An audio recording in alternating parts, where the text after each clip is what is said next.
orang lain jangan ikut campur. Kalau didiemin kapal di por, bocor nggak? Mula-mula sedikit, makin lama makin banyak, makin sulit dikendalikan. Akhirnya kapal miring, tenggelam. Kalau kapal tenggelam, yang mati yang ngebor doang. Nah, seluruh penumpang kapal ikut tenggelam karena satu ngebor.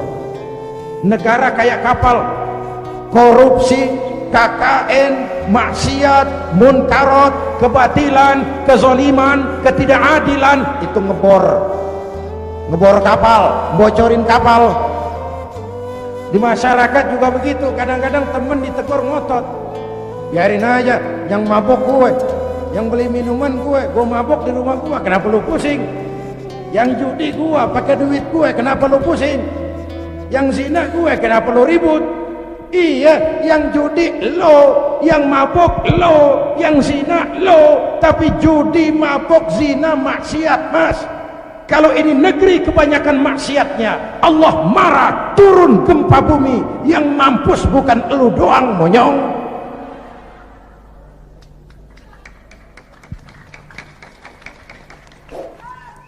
Jelas? Iya, kalau kita makan nangka kena getah sih resiko. Enggak makan nangka kena getah, sial namanya. Jelas?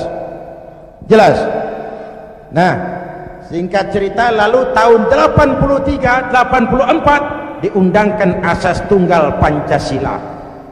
Golkar makin tirani, makin otoriter. Tidak boleh lagi ada ormas dan parpol yang asasnya Islam. Kalau tidak mau terima asas tunggal, bubar. Maka dengan berat hati waktu itu P3 menerima asas tunggal Pancasila daripada dibubarin. Lambangnya berubah jadi bintang. Betul? Masih ingat? Saya protes waktu itu kepada guru saya, Hadratul Mukarram Kiai Haji Dr. Idham Khalid. Ini nanti soal silsilah. Beliau salah seorang pendiri P3, termasuk presiden pertama Partai Persatuan. Pak, kenapa diterima asas tunggal Pancasila? Kita harus melepas asas Islam, kan rugi. Beliau senyum. Apa kata beliau? Zainuddin, ibarat warung, kita sekarang nggak boleh dagang nasi uduk, biarin aja dagang pisang goreng dulu. Sebab kalau kita dagang nasi uduk juga warung digusur. Biarlah dagang pisang goreng dulu, yang penting masih punya warung. Nanti kalau keadaan aman kita dagang lagi nasi uduk. Nah, Masya Allah, orang tua bijaksana. Tapi saya sudah kadang frustasi. Apa artinya lagi berpolitik kalau asasnya tidak Islam? Maka sejak tahun 84 saya mengundurkan diri dari panggung politik. Saya konsentrasi penuh kepada dunia dakwah. Ketika itulah lahir prinsip, saya tidak kemana-mana, tapi saya ada di mana-mana. Itulah politik dakwah. Itu politik dakwah. Kenapa? Waktu itu Golkar kejam Pak, tidak boleh ada bunga indah tumbuh di luar istana. Tidak boleh ada bunga indah tumbuh di luar istana. Maka saya harus ngatur strategi supaya saya bisa dakwah ke sana dan kemari. Saya lahirkanlah prinsip tidak kemana-mana, tapi ada di mana-mana. 97, cerita singkat, mulai terjadi krisis moneter.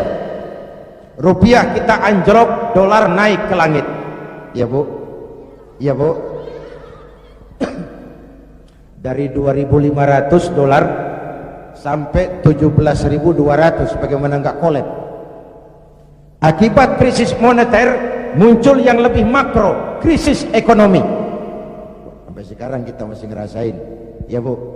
Perusahaan besar ambruk, konglomerat terpuruk, hutang numpuk, pejabat ngantuk, PHK di mana-mana, lapangan kerja sulit, pengangguran meningkat, kemiskinan naik, kriminal menjadi-jadi. Harga-harga kebutuhan tiap hari berlomba dan membumbung. Ini ibu-ibu di dapur kan ngerasain bener.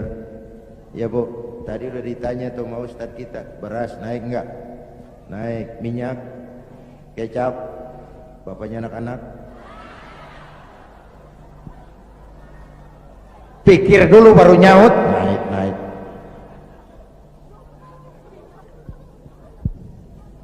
Biaya hidup makin tinggi, beban hidup makin berat. Masya Allah, di Jakarta bang sekarang kencing aja gope.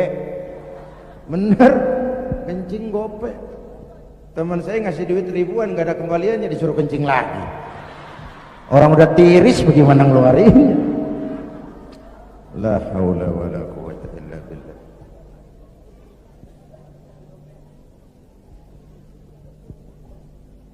Akibat krisis ekonomi muncul yang lebih mengerikan, krisis kepercayaan. 97 reformasi bergulir, mahasiswa turun ke jalan, Pak Harto lengser. Ini turunnya Pak Harto, Pak Bu, saya punya dua catatan penting. Pertama, betapa besar arti kepercayaan. Ini kan PDIP sama P3 lagi dapat kepercayaan, jadi orang nomor 1 dan nomor 2 di Indonesia. Nyari kepercayaan berat, menjaga kepercayaan lebih berat. Kalau dipikir-pikir, Pak Harto kok bisa turun? Apa nggak punya duit? Banyak. Apa nggak didukung tentara? Oh, sebagai presiden dia panglima tertinggi ABRI, Pangkostrat mantunya. Kok turun? Jawabannya tidak dipercaya. Tidak dipercaya. Nih pelajaran nih. Nggak punya duit bisa minjam, nggak punya beras bisa minta, nggak dipercaya turun. Betul? Luar biasa kepercayaan itu. Ibu-ibu dari sore mau duduk di sini, nggak minum, nggak makan, kan karena percaya sama saya. Bener? Entah lu nggak percaya, gua bacok. Bener Bu, kepercayaan penting. Orang kayak Saddam Hussein, orang kayak Muammar Gaddafi, orang kayak Fidel Castro, secara ekonomi diembargo habis-habisan oleh Amerika, dikucilkan dari pergaulan internasional.